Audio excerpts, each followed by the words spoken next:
priests knew a wave was coming.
Russell, you've now got a reputation as one of the leading cinematographers in Australia, and you've also got an international reputation.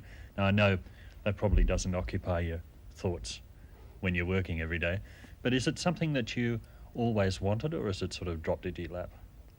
I guess it's dropped in my lap to a great degree.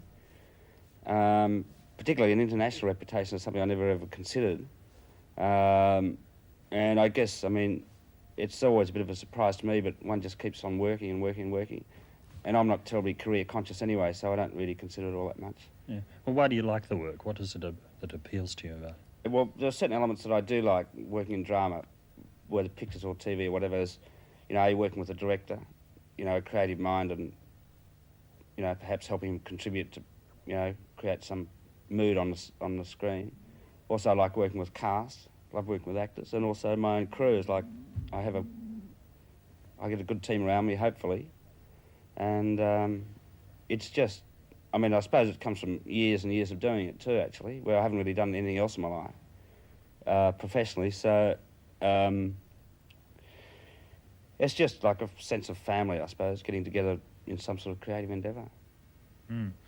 When you started out in the early 60s and you got into the industry, there was very little colour shot, wasn't there, because television was black and white? Virtually none, actually. I think documentaries, a few 16mm documentaries are being made in colour.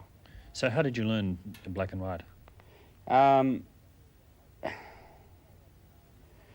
I guess through, I started off doing cinema news.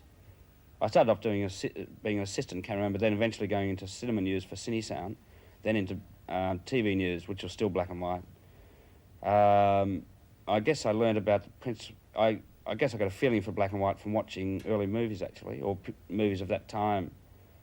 And those sort of movies were a lot of those English dramas that were, you know, so successful at the time in the sort of early 60s. And a lot of the continental films, which were much more prevalent around cinemas in those days than they are today, and much more accessible.